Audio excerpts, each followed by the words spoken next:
Management of the financial resources by startups and investors. A little brief introduction about Laxmanji. After completion his master's in commerce, he also acquired a degree of law (LLB). He got a degree from Indian Institute of Company Secretaries of India. He has done a course of cost and management accounting from ICWA, post which he has done the master's in MBA with a specialization in finance. Such a learned persons we have today. Thanks, JanyuTech, for inviting me to deliver this talk today. Now, before I touch upon this subject matter of managing financial resources, I would like to touch upon the startup ecosystem, the startup scenario in the country as of today. India is the third largest startup ecosystem in the world, just behind USA and China. So the combined valuation of unicorns and sunicorns in India is about $450 billion. I was saying that the Indian government has set up a target of 250 unicorns by the year 2025, but it seems that we should be able to achieve that target much before that. Now, out of these unicorns, 17% of the unicorns are represented by a lady promoter, a lady entrepreneur, and 15% of the unicorns have more than 50% women influence. And if I take the combined unicorn and sunicorns job creation, it is almost close to 9 lakhs now. So India has done pretty well. The startup ecosystem is a very robust ecosystem in the country. There is a lot of support from the corporate sector, from the state governments, from autonomous bodies, from the central government, from the income tax department, as well as by the individuals, family offices, high net worth, corporates, etc. So overall, the startup ecosystem is doing well in the country. Now, coming to today's, maybe I'll touch upon the 2-3 other important issues before I go to the financial resources.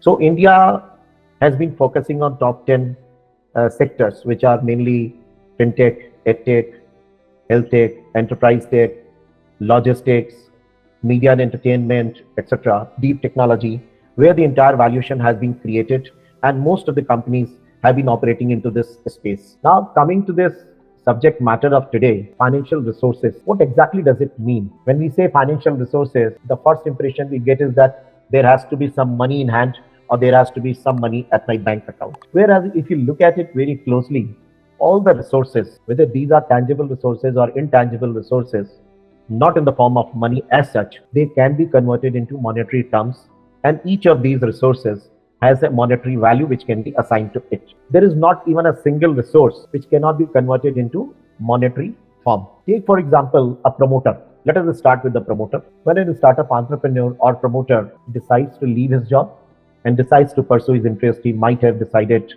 on some idea in his second year, third year, fourth year of college, and he says, instead of joining the corporate world, I would pursue my own dream. I would follow my own interest. I'll do something on my own. And when he goes to the investors, the first question investor asks is, how much money has gone into the system so far? Now, apparently, if you look at it, not even a single penny has gone into that system as such. He has not spent any money on his project, but he has left his job. So say, for example, he was supposed to get about maybe 2 lakhs a month. So 24 lakhs a month is the opportunity cost that has gone into the venture. He has sacrificed that, and he has invested his time, his talent into that venture. So as an investor, when we come across such entrepreneurs, we take that contribution into account and say, yes, instead of joining the corporate world, or instead of continuing in the corporate world as an employee and making money, he has decided to forego that opportunity, to forego that revenue earning stream, and he has been devoting his time to this venture. Now, apparently, when you see, you will not find any connection in the first case that, okay, the investor is working on his idea, where is the money? But if you look at the opportunity cost, you will find the financial resource hidden behind the whole thing. That financial resource has been infused into that. So right from day one, if you look at it, in any business, in any activity, all the promoters, everybody has to do a trade-off analysis. In simple terms, you can say cost-benefit analysis also. Now, when an entrepreneur or a promoter decides to leave his job and he decides to promote a venture, his own venture, he has to trade off between that. He's losing about 25 lakhs, 50 lakhs, 1 crore a year. And on the other hand, if he works on his venture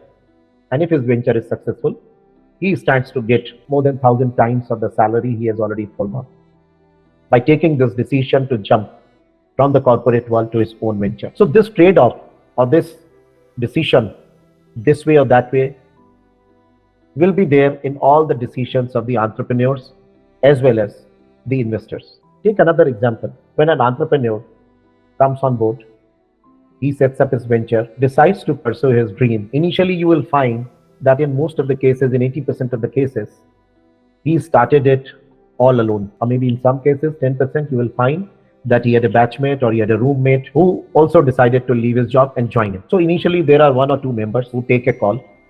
And in some of the cases, you will find that his colleagues, they have still not left their corporate job and they're working on his business idea also, with the hope that, okay, once this idea is well established, the proof of concept is done, and this company is ready to exploit this idea commercially, the other guys will decide to leave their job. Now here, again, you see that financial resources input into that decision-making process. On the one hand, the promoter has already left his job, he has taken a call. On the other hand, he has 2 or 3 other colleagues. Somebody is an expert into development of software. Somebody is an expert into the marketing of the products and offering. Somebody is an expert in the human resources. Somebody is an expert in the financial management.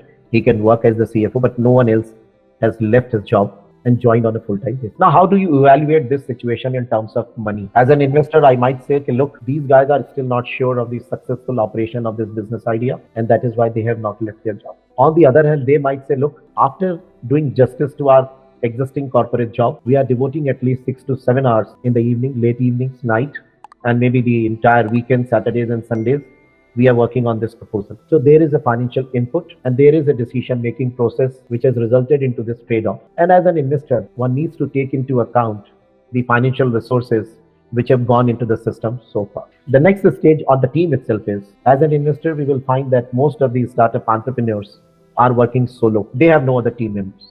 Only their financial resource, which is converted from their time or the opportunity cost, has been taken into account. Now, there are pros and cons of centralized working versus decentralized or a team working on in all this startup. Whenever a promoter comes to any investor, the investor's first question is, give me a backgrounder on your team.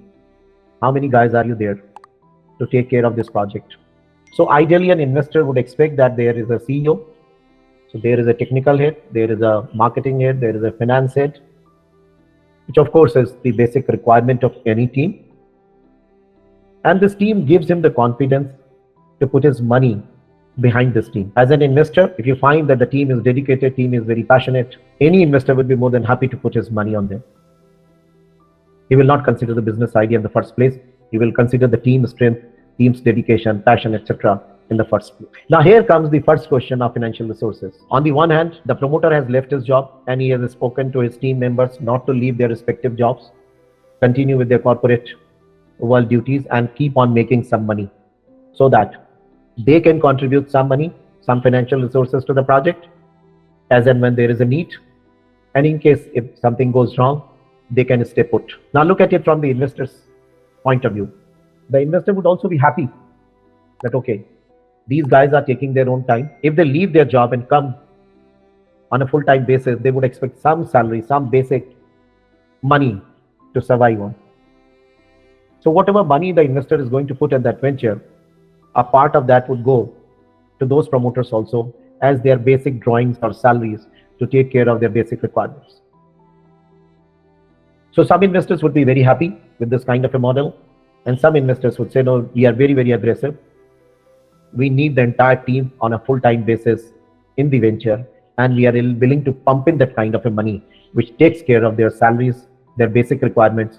But I want that the venture should be commercialized, or venture should be operated upon on a full-fledged commercialized business model.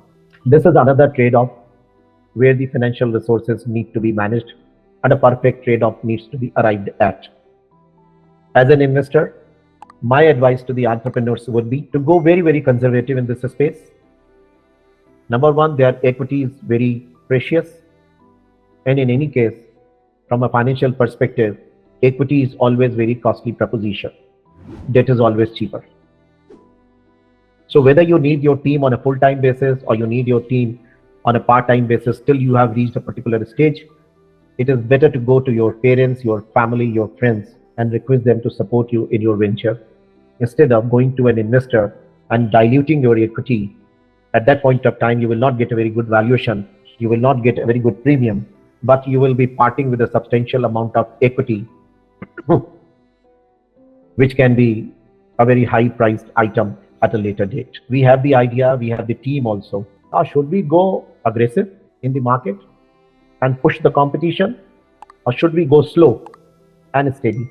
Now, how to manage the financial resources at this stage? During the last 3-4 years, most of the investors have shifted their approach, their thought process from the top line to the bottom line.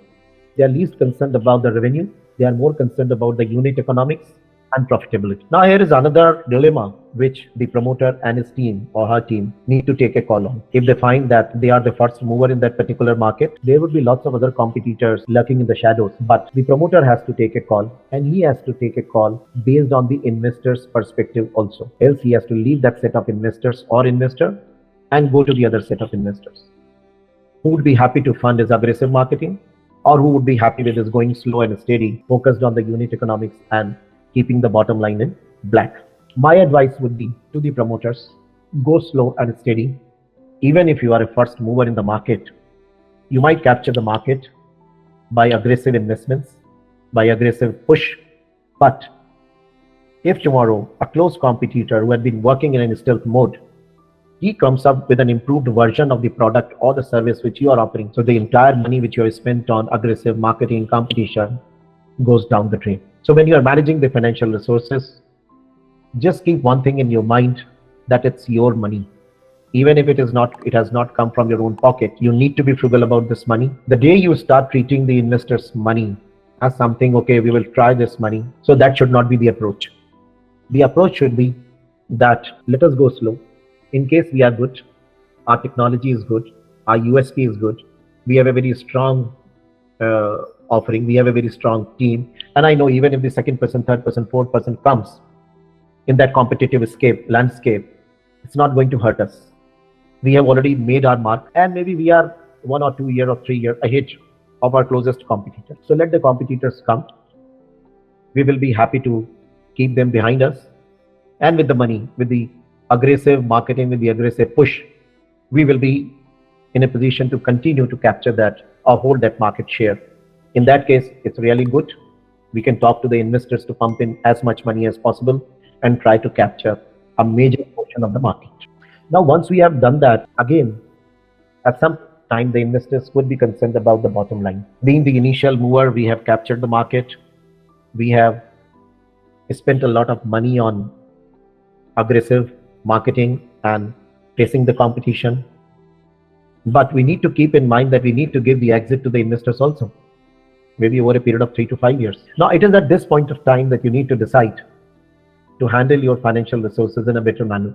Once you have established yourself in the market, and now you know that you are leading the market, or maybe you are one of the top 3 players in the market, you can slightly go slow and start focus on the unit economics.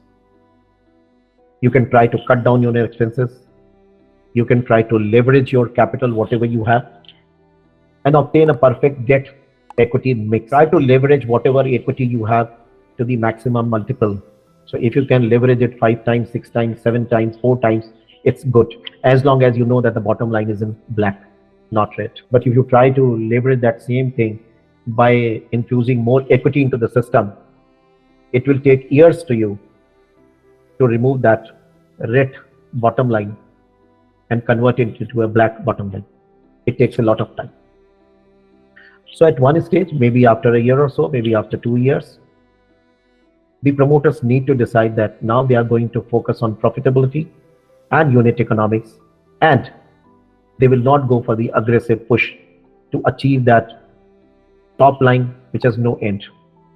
You can keep on chasing the numbers, you can keep on chasing the top line, but after a certain stage, it stops making anything for you. And these days, cash burn is no longer an option. Investors are focusing on revenue-based financing. They want to come on board as your joint venture partners, as your financial partners, instead of giving you the money to burn. So it is always better to pause, review the whole system, and then go back to your scheme for the next phase of your venture. Now, another point which is very closely related here is, what are your thought process about value and valuation? Are you trying to create a valuable company, or are you trying to create a company with a very large valuation to make money for yourself, for your team, as well as for your investors? So this is a very well-established guideline that you should focus on the value and not on the valuation. Now, next comes when you talk of financial resources. So what kind of internal resources and external resources we must focus on? As far as internal resources are concerned, whatever we earn, we can plow back into the system. We have the internal accruals. These can be pumped into the system.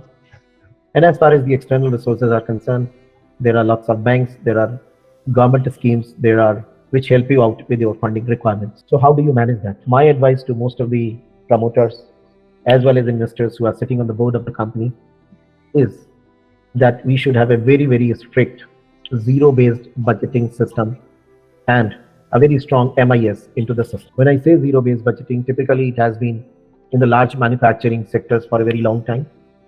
But I've seen the advantages of zero-based budgeting in all kinds of organizations. You can decide the period. It can be 1 month, it can be 2 months, it can be 3 months, but not more than 3 months. Every quarter, every month, every 45 days. We can have a zero-based budget, bring everything to the zero level, work on it again as if you are doing a fresh work and start again. So this is going to give you a lot of control over your financial resources. So even if you have gone haywire, or maybe your CFO has gone haywire a little bit, you will be able to control it immediately before it results into a substantial damage. Second is the leveraging of equity and raising of equity, which is actually required by you, which is actually required by the business. My personal experience has been that most of the promoters, when they come to the investors, they ask for the funds which are really not required. This infuses into the system a little bit of financial indiscipline. You can be marginally short of the funds, it's good.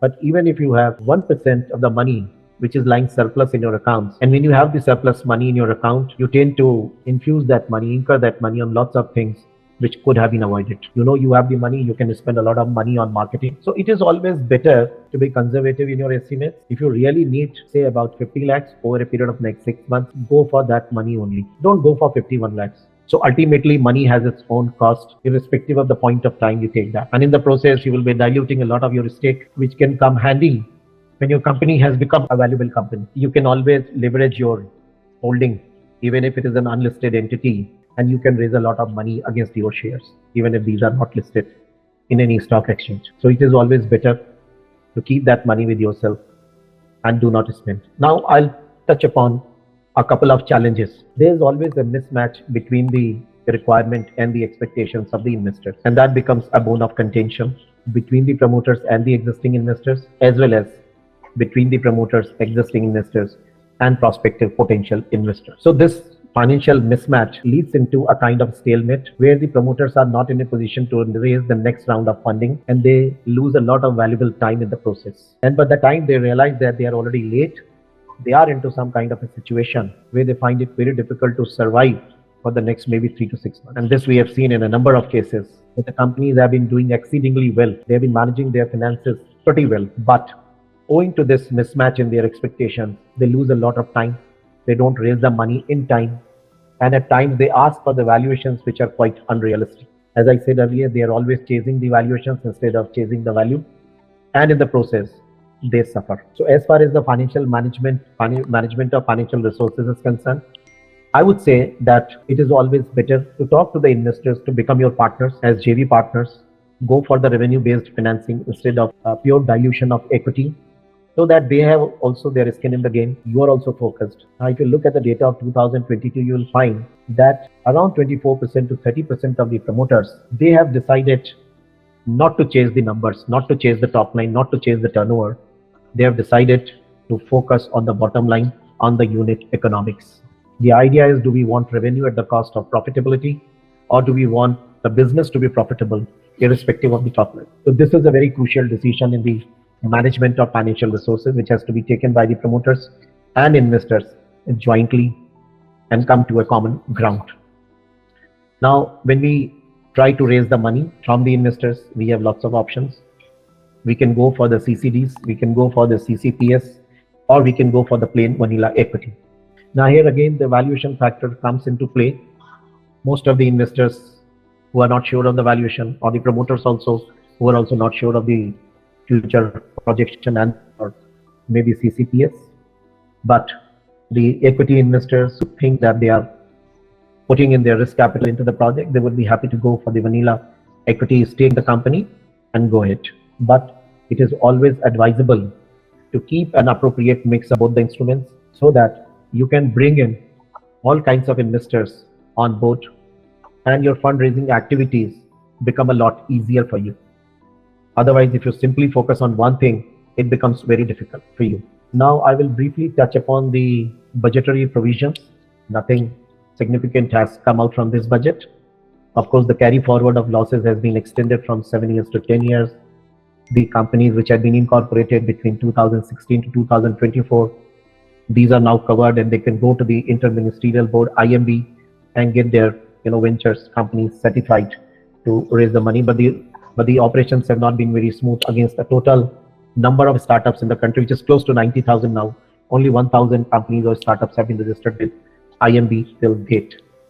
ESOP rationalization has not been done, so it's not very attractive for the middle rung of employees who have to pay tax from their own pocket even before the shares have been invested. Angel tax, in a way, it has been reintroduced, so that's a problem. Funding winter is already there. The money is difficult to come by, but yes, for good projects, there are still lots of investors who are making investments and they are supporting startups. Another relaxation with the startup ecosystem was expecting from this budget was long-term capital gains, parity on the long-term capital gains tax.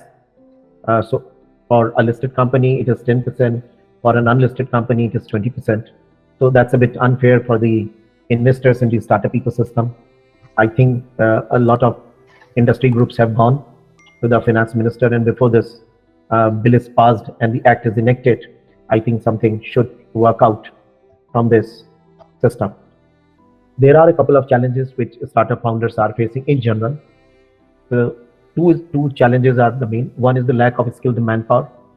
The other is the lack of government support and venture capital. So these are the two things on which all the promoters and the investors who are already on board, they need to focus on this, that they should have a very strong pipeline of the skilled manpower with them, and they should always have recourse to various types of fundings. One small issue which the investors have been facing of late is the lack of transparency from founders with respect to the financial numbers and the corporate governance. So I'll take just 2 minutes more, summarize the discussion and give some inputs. Number one input I would like to give is that the promoters need to be very, very focused on financial discipline. They need to be very frugal in their approach and spending. They need to focus on the revenue-based financing, venture debt financing, and instead of centralized functioning, they should focus on the decentralized functioning, plan everything minutely as much as possible, and try to raise as much money as possible through their own resources and their team members instead of always relying on the outside investors. Focus on the USPs, focus on the unit economics, focus on the bottom line and not just the turnover. So this is going to take them to a very good position, but at the same time, I would say that there is no room for complacency. Even if you're doing well, there is nothing to suggest that you need to be complacent on your achievements. You don't know who will be your closest competitor and who is going to take care of your business. So money is very costly resource. Use it wisely. Treat investors' money as your own money. Do not go overboard, chase the top line and ignoring the bottom line. And finally, create a valuable company for the society, for the nation. In startup ecosystem, some of the deep tech companies are creating more intangible benefits than the tangible benefits. Yes. See, I mean intangible benefits. For example, in an education startup or our own case, the sled cleaning and all, the revenue generated may be a tangible thing, but indirectly what we are benefiting the society is a lot more.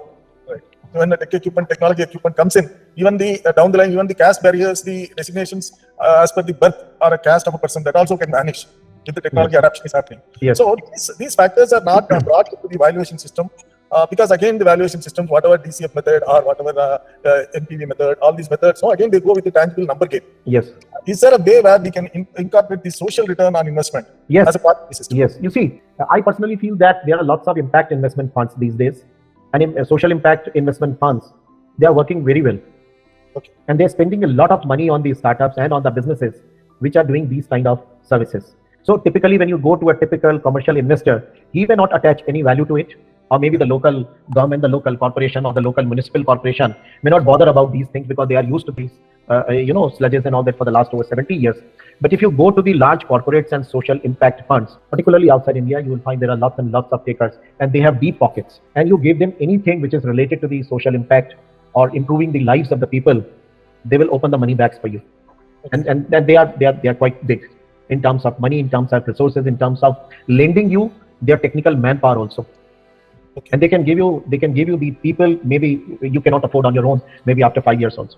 So I think you should focus on the social impact funds. There are lots of companies who are working in the field of CSR and ESG. Based on that, they have created a large pool of funds. They would be more than happy to value your company suitably and to invest that money in your company without any expectation of that 10x or 15x kind of return. I have a lot of inventions in the creative stage as well as in the innovative concept stages. One of them is in a prototype. The critical thing is the valuation of the prototype has become a very big challenge. Though we see like a lot of potential uses where it could be used. How to arrive at a reasonable valuation? For example, the closed loop electric propulsion one which we are trying to develop, it could affect everything like automotives, cars, trains, airplanes, ships, submarines. Anything is propelled will get affected. It's like a revolution, like an IC engines. In that case, how do we evaluate accurately? I would suggest that let us wait for the POC first, and let us do a very small commercialization part of it on a very small scale level, and then we think about commercializing the whole thing and putting a value tag to this invention. I think you are way ahead of your time. So let us wait for the POC and a small bit of commercialization of the technology. That's all. Once we have achieved that, we can work on the valuation.